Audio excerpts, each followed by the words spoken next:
Hello everyone. Today's lesson is going to be on tone and mood. Yes, again, tone is so challenging and it's something that just needs a lot of practice, a lot of time to really develop that skill of being able to identify the author's attitude. I think, mood is quite a bit easier because you read a passage, you read a piece, and you're able to kind of identify the atmosphere of like, oh, this is creepy, or this is scary, or this is funny, or this is loving. And so you're able to kind of identify the feeling associated with reading something, but sometimes the tone can be quite a bit more difficult to figure out. The author's attitude, how they feel, and understanding that can be really challenging. So today we're going to be looking at several passages. We're going to be reading and practicing finding tone in literature. So up to this point, you have completed the tone and mood Prezi, where you started to do this a little bit, but you also looked at tone in music and film and video games and art, and those are all places that you can also identify tone, but the real purpose behind those lessons is to be able to identify it in literature, and that is what we are going to be doing today. So what we're going to do is as you go through the lesson, you are going to be taking notes on this lesson, and this can be found within your lesson today. So it's actually going to be your assignment. So it's in the assignment section of the lesson, and you're going to be taking notes on this document as you go through and listen to my lesson. Listen to me talk. So if you have not done so already, pause this video, go and find this notes worksheet and get it up on your computer so that while you're going through the lesson, you can pause the video, add information to your notes, go back, continue the video, continue learning, and then go back, pause, and take notes. Okay, so you're kind of going back and forth between this Word document and the lesson here in our D2L, our online learning platform. Okay, so if you haven't done that, pause, go find it, and come back.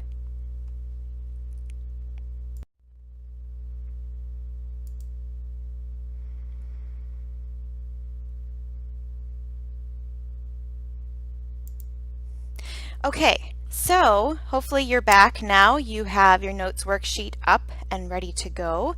And so we're going to talk again, just reviewing the definition of tone and mood. As you take notes, you can take note of the slide number down here. I will try to also mention it as we go through the lesson here, but that's how you're taking your notes. There's a slide number, and then they ask you to do something on there. Some of these slides we'll actually go through and we'll talk about the answers together, and others we will not. I will be looking at your notes as an assessment, okay, to see that you're understanding. So what is tone?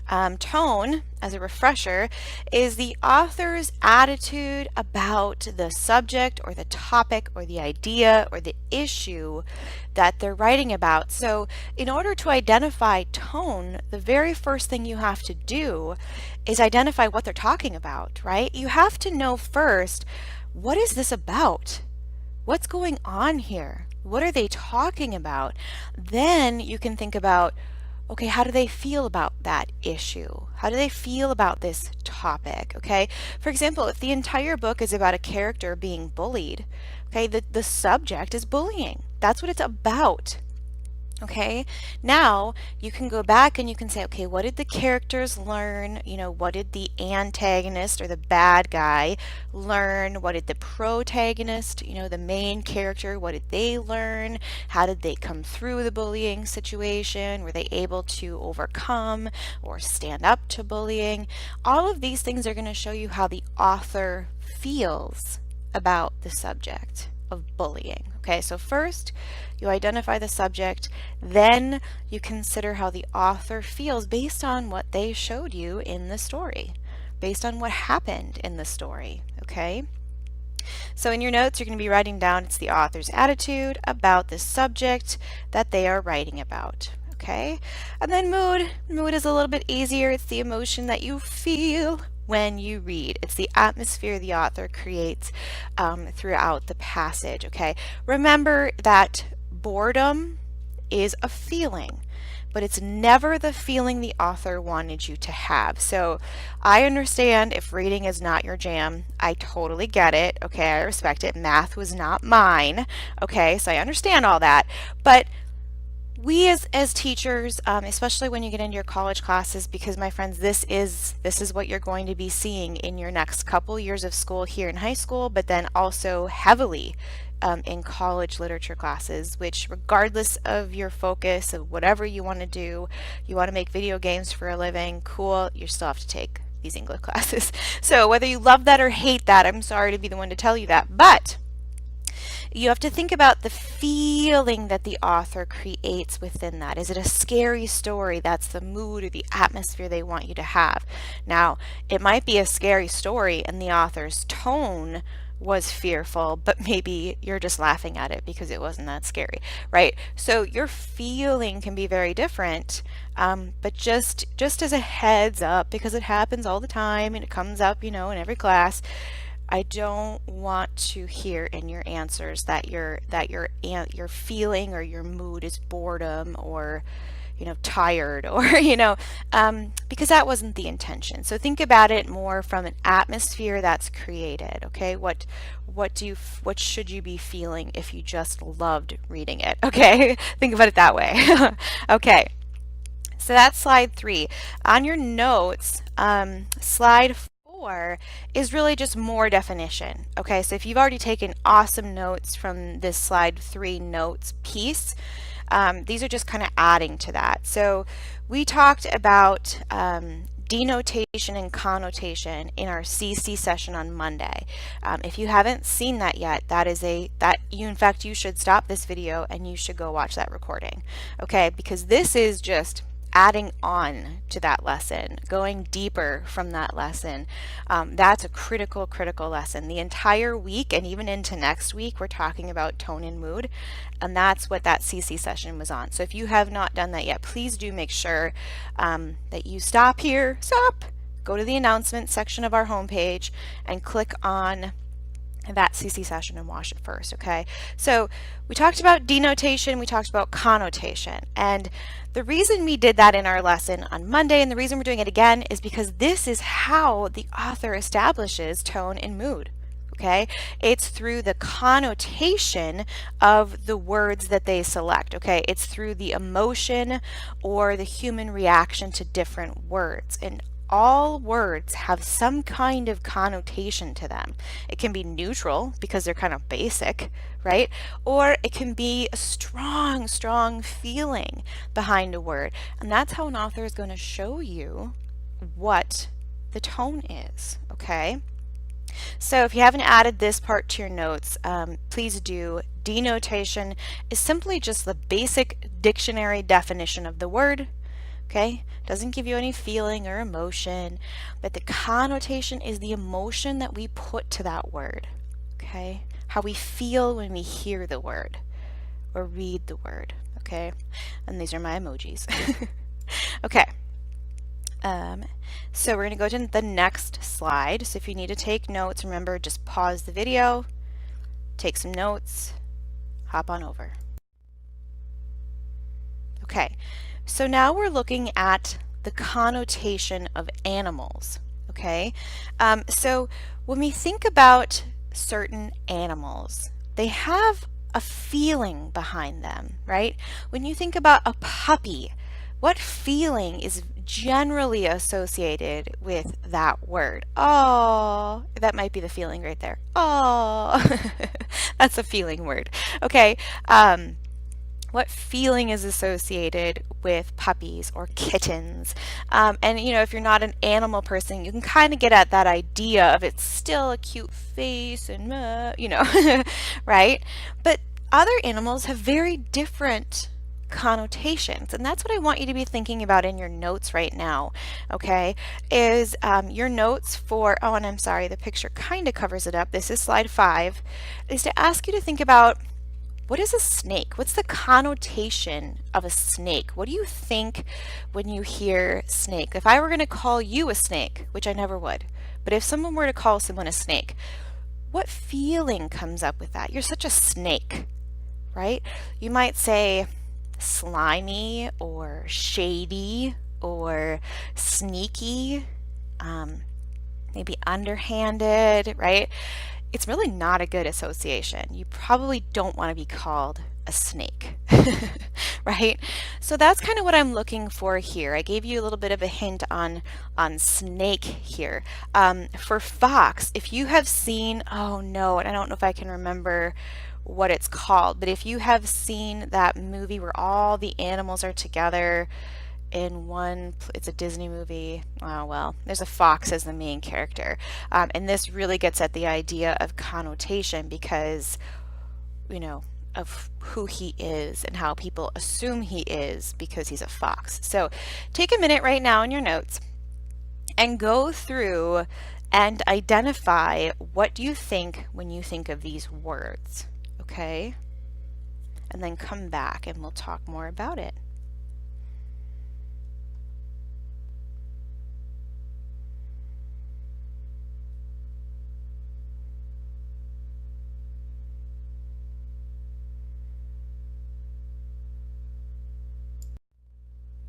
Okay, so hopefully you had a chance to kind of go through and identify what you thought when you think of these words. Right, if you were going to call someone one of these things, you're an owl, you're a dove, you're a chick, ugh, right? So what does that generally mean in our society? So a fox is generally revered or thought of as sneaky or sly. That was a, fox-like thing to do, or you're a fox. That used to actually be more of an insult. I don't think people say that anymore. I don't even think they said it when I was a kid. That's really old. Okay, how about a shark, right? If you think of like a business person and you call them a shark, what do you think of them? You think that they're ruthless in business, right? They'll do anything to kind of get their way or do what needs to happen. Dove, okay? Doves are gentle and sweet, innocent, often associated with religion. They're also let go at weddings because of the peace and gentleness they're supposed to bring to the wedding or to the marriage, probably not the wedding. Chicks, right? This is pretty common euphemism that we use in society today. Like over there is a bunch of chicks. They don't generally mean like these cute little things over here, right? They're talking about girls or females. I don't know about you, but I don't appreciate being called a chick, so boys be careful.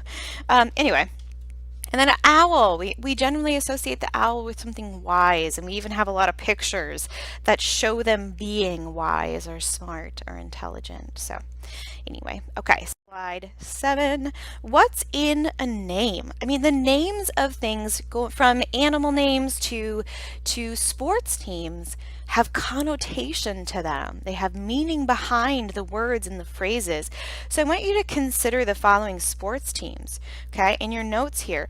Why were these team names chosen? Think about the Chicago Bulls, the Minnesota Vikings, the New York Giants, okay, the Detroit Lions. Going back to kind of our animal conversation, and not all of these are animals, but going back to that connotation idea, why would these team names be chosen? Why wouldn't they be like the Philadelphia Doves? Why aren't they doves? Why not those phrases? Why not owls, right?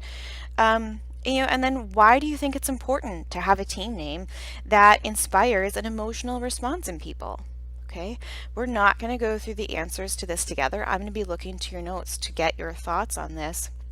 So hop over to your notes right now and just think about these 4 things. Give me some ideas.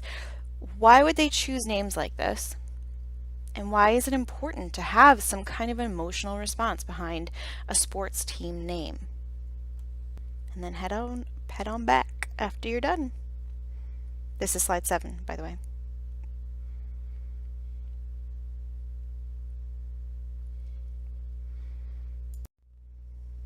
Okay, so now we're going to switch back a little bit to tone and mood, right? And tone, you can see tone by the connotation of the words the author uses, okay? And we practiced this in our CC session of choosing strong connotation words, right?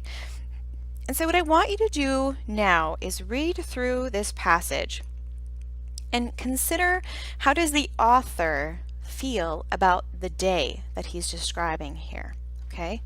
So it says, why do these things always happen to me? Brad wondered. First, I forget an important meeting and nobody reminds me until it's over. Then my boss dumps a big project on my desk and wants it done by yesterday. And on top of everything else, and to top it off, I leave my wallet on the bus. What is the tone? What is the author's attitude about this day? And how do you know, right? What words help you understand how the author feels? So in your notes right now, you're going to go over and I want you to identify kind of what is the tone, or how does the author feel about this day? And how do you know? What words show you that? Take a minute, pause, and come back.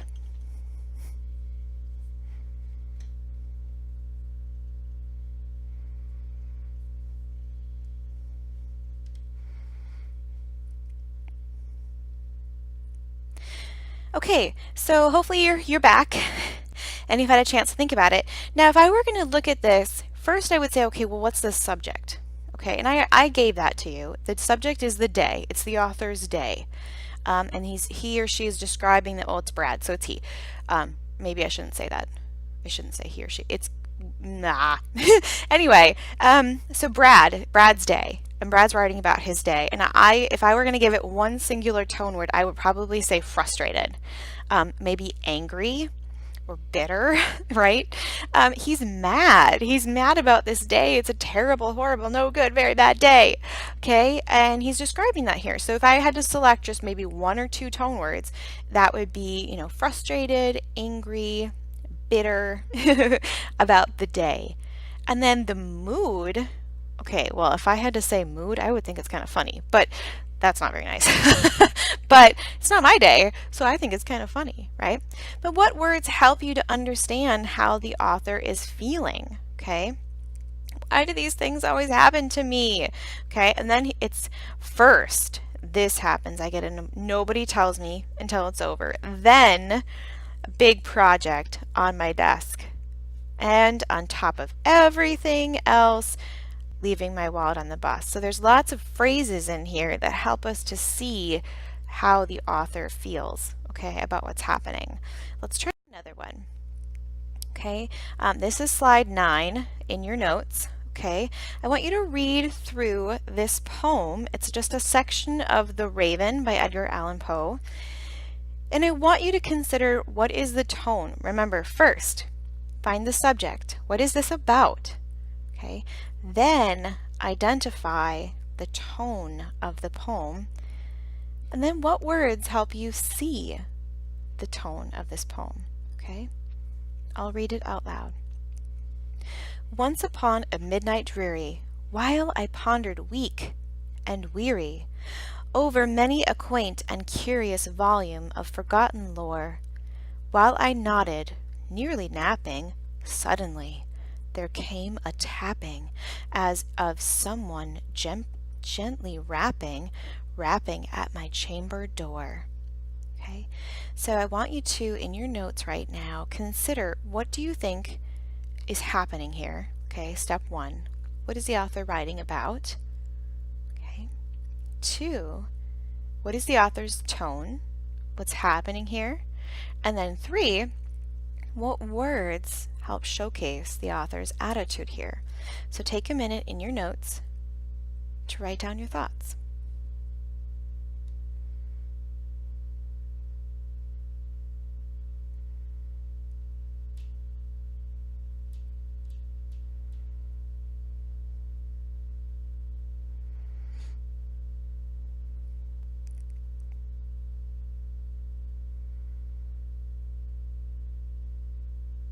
Okay, so hopefully you're back And you've had a chance to consider what is happening in this poem. Okay, and first, one thing, I'm going to use some of my own background knowledge on Edgar Allan Poe. He doesn't have a whole lot of like positive, happy-go-lucky poetry or stories. And so you may know that already. You probably read some of his works in middle school. And so if I think about that and I keep that in mind, and then I see words like midnight dreary, weak and weary. So in the first part here, it's a dreary, dreary night. He's very weak, he's tired, and he's looking and he's kind of reading through some past novels or books. That's the volume of Forgotten Lore. Lore has a definite negative connotation to it, like scary stories basically, right? Or scary verbal stories, even think like that too. Like when you're telling stories around a campfire, you're basically spreading lore. And then while I nodded, so now he's getting really tired over these poems, suddenly there came a tapping of someone gently rapping at my chamber door. Dun dun dun. Right?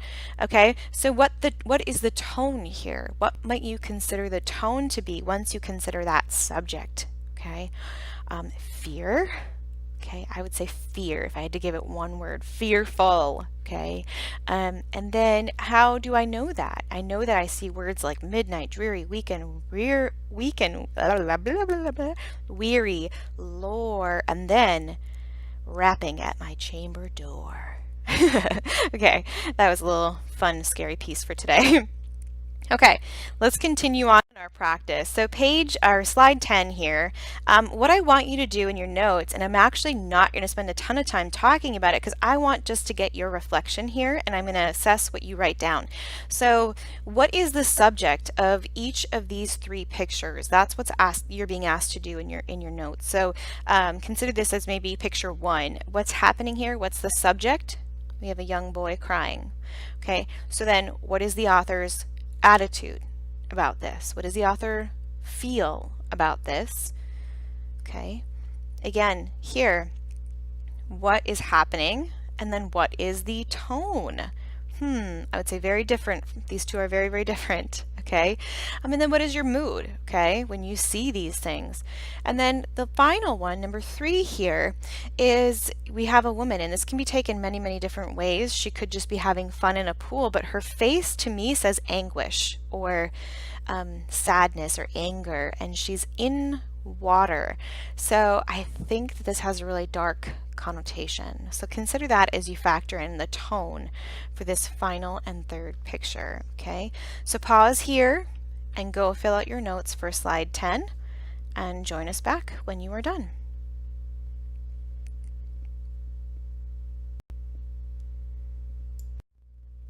Okay, so if we're looking at these two pieces, what I think is interesting is you have the same situation, but the tone is very different. And this really gets at the idea of how the author's words help you see tone and the connotation of them.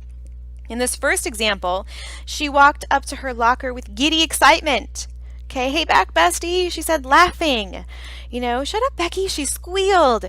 Right, these words help you to identify the type of situation you're reading and also the tone of the situation. Okay, and that is a very different tone than the second example when she shouted in anger and she said sarcastically and mockingly. Okay, these words help you to see a very different tone, and it's one way that you can use to help identify tone. Okay. All right, from here on out, it's going to be just basically you reading the passage. So pause the video, read through the passage, take some time to think about, okay, what words do I see on here? How does it help me identify tone? And then go back to your notes worksheet and fill that in. And this is really the assessment piece. So I'm looking for really your best effort here. It's not just about taking notes, but this is truly an assessment of your knowledge. So do your best, okay? So I want you to think about the tone in this passage here, okay? And I will read it. Tim ran up to his mom begging for another chance. I know I messed up, Mom. I promise that I will do better next time. Please don't ground me from my phone, he pleaded. You lied to me, and you said you had your homework complete, and now I find out you are failing. Unacceptable, she nearly screamed back. It's not my fault. Miss Brown is so darn mean. She gives us hours each night. I couldn't keep up if I wanted to, he responded hotly. First of all, that is a hyperbole. Second of all, it's always someone else's fault, isn't it? Miss Brown is not to blame. You chose this for yourself. I am not just grounding you from your phone. I am canceling the line. You will no longer have access to technology or your phone until this behavior changes. End of discussion. How does the author feel about kids who don't do their homework, which is the subject of this passage? And then identify the tone words that help you to determine what that tone is. Take a minute, go to your notes, and write down your thoughts.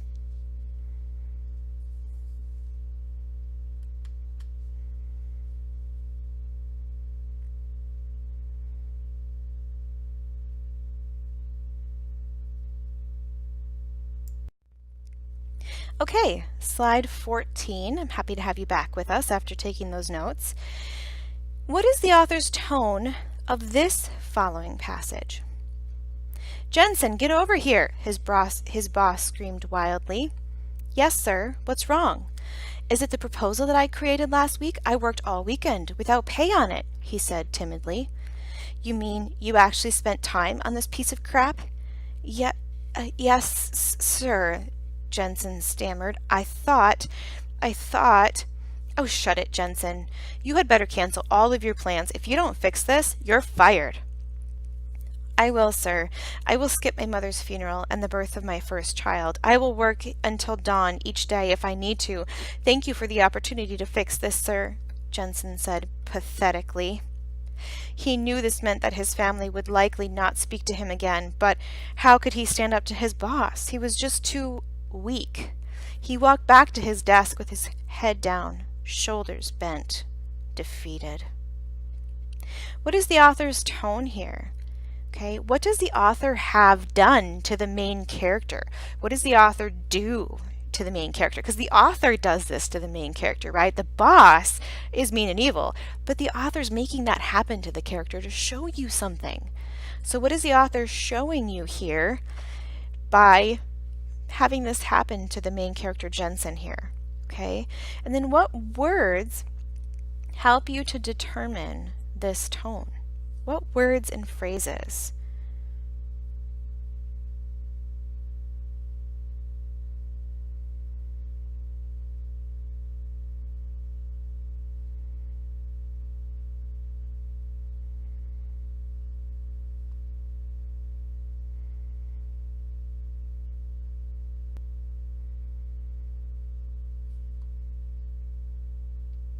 Take notes on slide 14 and come back to us.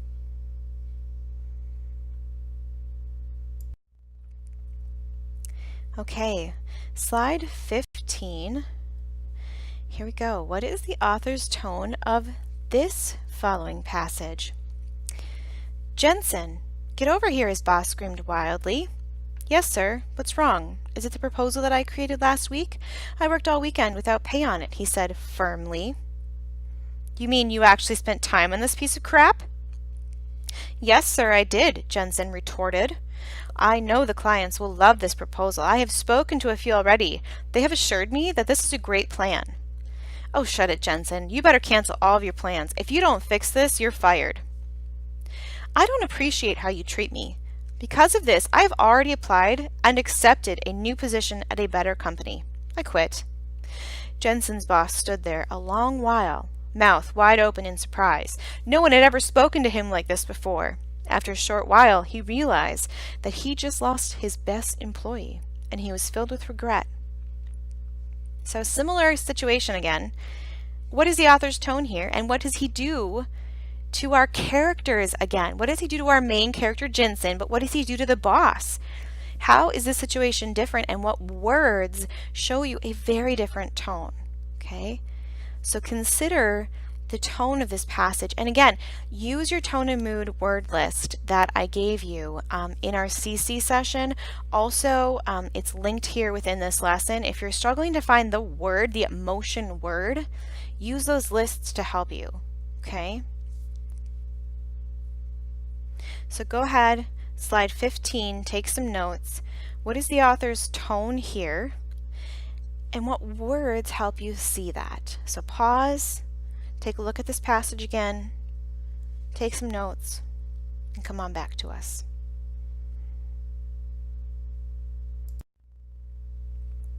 Okay, what is the author's tone in the following passage? Okay, and I want you to be able to identify the tone word, and I'm giving you some options here. Each year in the middle of February, when slush is underfoot and the sky is a depressing gray, I begin dreaming of warm beaches, tropical fruits, and sunsets. If only I could save enough for a winter vacation. Maybe next year I'll win the lottery. Meanwhile, I'll read travel brochures and sigh. Okay, so what is the author's tone here? Okay, choose between these options. Unsure? Joyous, or longing. Longing means wishing for something. What is the author's tone? And then go back and find the words that show you this tone. Take notes on slide 16 and come back to us.